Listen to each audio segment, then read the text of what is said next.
Hello friends, ये इस week का इस टॉपिक पे आखिरी वीडियो है और ये आखिरी लेटर भी है जो आप लोगों ने भेजा है कोई और इसके बाद किसी ऑथर ने कुछ लिखा ही है। तो ये सेशन 5 है और इसके ऑथर है मिस्टर देवजीत। तो लेटर को मैंने पढ़ा है, आप एक बार देख लो। मेरे को इसमें बहुत सारी गलतियाँ लगी हैं, मैं एक बार पढ़ के सुना देता हूँ। To the manager XYZ private limited request to grant leave for 1 day. चलो ठीक है, इस पर क्या कमी बेसी होनी चाहिए मैंने ऑलरेडी पिछले वीडियो में डिस्कस कर लिया है, आप वहाँ से देख लेना। Sir, with due respect, I myself ABC employee of your company, full stop, I want to inform. देखो अब मैं यहीं पे रुकता हूँ, गलती क्या है वो देखो।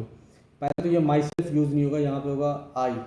माई सेल्फ का यूज़ बहुत फ्रिक्वेंट मैंने देखा है, स्टूडेंट फ्रेटर्निटी में होता है, बट ये मतलब बहुत ही गलत तरीका है। It is grammatically wrong to use my self.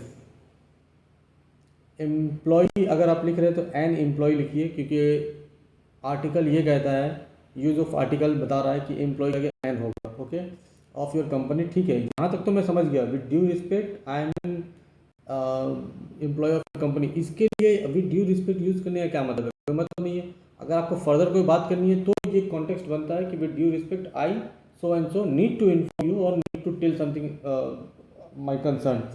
तो यहाँ पे ये जो फुल स्टॉप आपने दिया ये नहीं होना चाहिए, गलत। दूसरा, फिर से आई नहीं आएगा, ये पूरा गलत है। तो मैं फिर से इसको बोल रहा हूँ, ये पूरा गलत होगा। यहाँ पे आप क्या देना चाहिए था? यहाँ पे आपको होना चाहिए आपका कंपनी नीड। वांट बोलना सही नहीं, ठीक है, नीड। मैंने बोला कि इसके वीडियो में मैंने डिस्कस किया कि टेम्परामेंट समझ में आना चाहिए कि आप एक रिक्वेस्ट कर रहे हैं, ठीक है। इसका ये मतलब नहीं कि आपको गिराने के लिए मैं बोल रहा हूँ, बस कुछ नहीं है, ये एक लहजा है बात करने का, उसी कॉन्टेक्स्ट में बोल रहा हूँ। नीड टू इन्फॉर्म जो आपने लिखा है, ओके, यहाँ ये थोड़ा सा सुनने में अच्छा लगता है।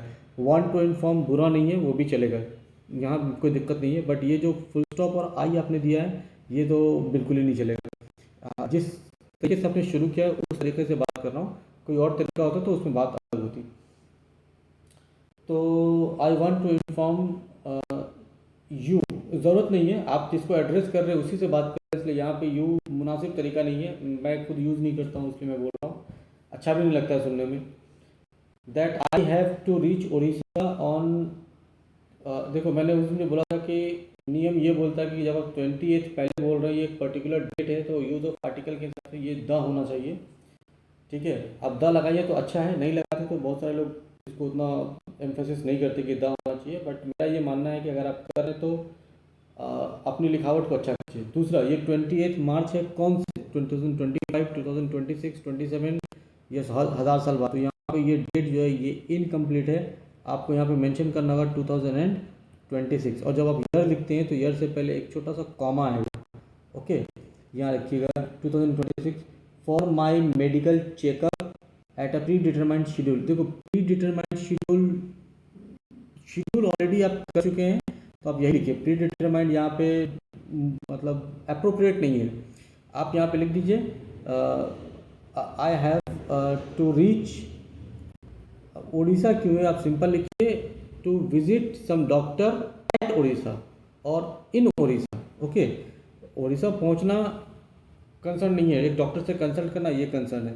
बहरहाल वो बहुत बड़ा फैक्टर नहीं है, ये जस्ट मेरी एडवाइस है, तो आप उसको ऐसे ले सकते हैं। बेटर तरीका ये है कि I have to visit so and so doctor in Orissa on the 28 March 2026 for scheduled medical checkup. Scheduled medical checkup मैंने इसको आगे लिखा है, इसलिए मैंने बोला था कि ये प्री डिटरमाइंड जो वर्ड है ये मेरे हिसाब से मुनासिब तो नहीं है। For that I will be unable on that day. Now आप अगर लीव चाह रहे हैं तो अनेबल ही रहेंगे, तो ये पूरा का पूरा स्टेटमेंट मेरे हिसाब से जो है ये बेकार है, कोई फ़ायदा नहीं है। आई कैन एश्योर मैंने बोला है, चूँकि आपने पहले लिखा है इसलिए आप लिख रहे हैं, फ्यूचर में अवॉइड कीजिए। आपके एब्सेंस से कोई काम हैम्पर नहीं होगा, ऐसा नहीं होगा वैसे नहीं। आपका मेडिकल चेकअप है वो ज़्यादा ज़रूरी है।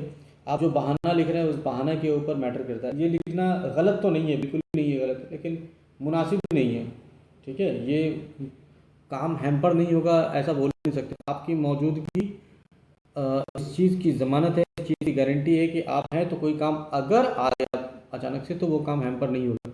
लेकिन आप पहले चले जा रहे हैं और आपके जाने के बाद अगर आ गया, जो काम आप ही करेंगे तो काम हैम्पर कैसे नहीं होगा? जो ऑलरेडी से काम आपके पास पेंडिंग है, जो प्रोजेक्ट्स पे आप काम कर रहे हैं, वो हो सकता है हैम्पर नहीं है, बट काम हैम्पर नहीं होगा ऐसा तो नहीं है। तो ये चीज़ों को अवॉइड कीजिए, ये मतलब मीनिंगलेस चीज़ें हैं जो लोग ऐड करते हैं, मेरे हिसाब से तो मीनिंगलेस है।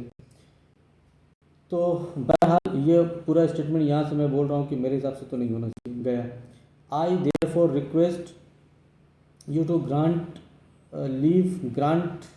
लीव ऑन दैट डे, ठीक है चलेगा, on that day I would be grateful if you consider, फिर से वही है इफ़, बिल्कुल नहीं, नहीं किया तो क्या ग्रेटफुल नहीं है? मतलब ये तो मतलब एक्सचेंज ऑफ धमकी है कि आप दिएंगे तो मेहरबानी मानेंगे, नहीं देंगे तो नहीं मानेंगे। अच्छा, मतलब it is not a good practice, तो इसलिए इफ़ को हटा दीजिए, आई शैल बी ग्रेटफुल, ठीक है, यहीं तक देखिए, फुल स्टॉप मार दीजिए ना, ऑलरेडी कंटिन्यू स्टेटमेंट कंटिन्यू कीजिए और उसको ग्रेटफुल पे फुल स्टॉप मार दीजिए। दूसरा, अगर नहीं कर रहे हैं अलग से स्टेटमेंट करना, I shall be grateful for your consideration, खत्म, थैंकिंग यू योर सिंसियरली। देखो ये एक नया चलन है कि थैंकिंग यू हम लोग राइट हैंड साइड लिखते हैं, ऐसा कोई नियम तो नहीं है, बट मेरा ये मानना है कि आप उसको लेफ्ट साइड में ही लिखिए तो ठीक है, बाकी कोई फ़र्क नहीं पड़ता है, नियम नहीं है तो आप कहीं भी लिख सकते हैं, क्योंकि हर तरह के लोग अपने लेटर अपने हिसाब से आप लिख सकते हैं। ओके, लेटर के लिए कोई रूल नहीं है, आप अपने हिसाब से लेटर चेंज कर सकते हैं। जैसे मैं जो लेटर लिखता हूँ उसमें मैं लिखता हूँ डेट की जगह पे कोलकाता, या जो भी मेरे पोजीशन है, अभी मैं आसनसोल में हूँ तो अब मैं कोई लेटर लिखता हूँ तो मैं लिखता हूँ डेटेड आसनसोल March 25, 2026, कभी लिखता हूँ द March 26, तो मेरे ऊपर डिपेंड कर रहा है मैं उसको कैसे यूज़ कर रहा हूँ। इसका कोई मतलब ऐसा कोई ऑर्गेनाइजेशन नहीं है जो लेटर लिखने का जो फॉर्मेट वो डिसाइड करता है, तो आप थैंक यू कहीं भी लिख सकते हैं, बट मेरे हिसाब से यहाँ क्यों लिखना चाहिए? आप ऑलरेडी लिख दिया है, आई would be grateful, I will be grateful होगा, शैल बी ग्रेटफुल होगा, वुड भी तो होगा नहीं पहले, ठीक है। मेरे जितनी जानकारी है उसमें तो वुड भी नहीं होना चाहिए। दूसरा कि ऑलरेडी आप ग्रेटफुलनेस की बात कर चुके हैं, तो फिर से थैंकफुलनेस मेंशन करने का कोई मतलब नहीं है, मतलब रिपीटेशन ऑफ सेम एक्टिविटी हो रहा है, तो उसको आप अवॉइड कीजिए। डेट 24/3/2026, वेरी गुड, ये चलेगा, यहाँ कोई प्रॉब्लम नहीं है, बाकी सब लेटर टिप टॉप है। ओवरऑल इसमें कुछ चेंजेस की ज़रूरत है, और चेंजेस ज़्यादा ही लगेंगे जो मेरे हिसाब से है। तो that's it for this week, thank you. मैं नेक्स्ट टॉपिक ग्रुप में बोल दूंगा, stay tuned for it, have a good